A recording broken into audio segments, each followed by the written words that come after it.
10 Business English Phrasal Verbs from EspressoEnglish.net. If you work in an English-speaking environment, you might hear these common phrasal verbs used in business situations. Number 1. Draw up. To draw up an agreement, a contract, a list, etc. means to compose the document and put it in written form. For example, my lawyer will draw up a contract and send it for your review. Number 2. Get ahead. This means to be successful in your career or life, to make more progress than others.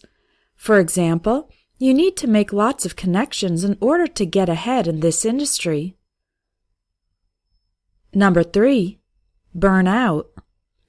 To burn out means to work too hard so that you become completely stressed and exhausted.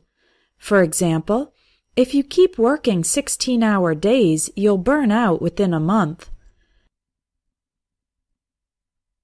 Number 4. Not measure up. If something doesn't measure up, it means it is not satisfactory. It doesn't compare well with the standards.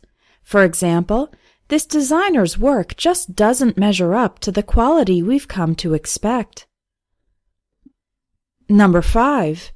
Zero in on. To zero in on something means to focus closely on it. For example, we've tried a lot of strategies, but we need to zero in on what's actually working. Number 6. Lay off.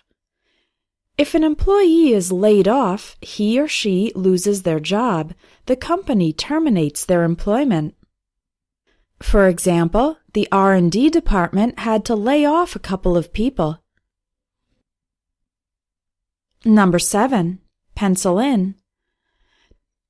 The phrasal verb pencil in is used when you set an appointment, but you don't confirm it as final. For example, let's pencil in a lunch meeting next Wednesday. Number 8.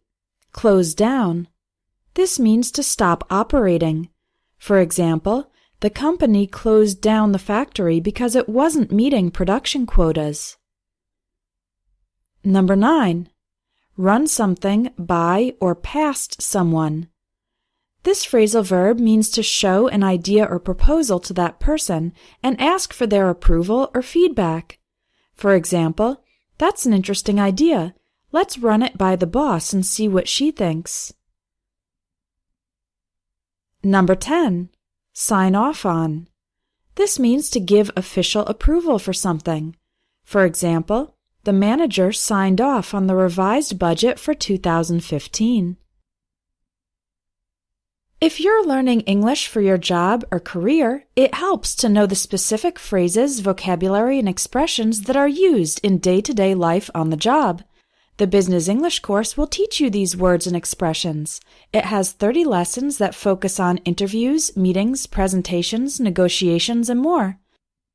And if you'd like to learn more phrasal verbs, check out the Phrasal Verbs in Conversation course, where you'll learn 500 phrasal verbs in everyday spoken English. Visit EspressoEnglish.net, click on Courses, and look for the Business English course and Phrasal Verbs in Conversation to see more information about these courses, as well as take some sample lessons.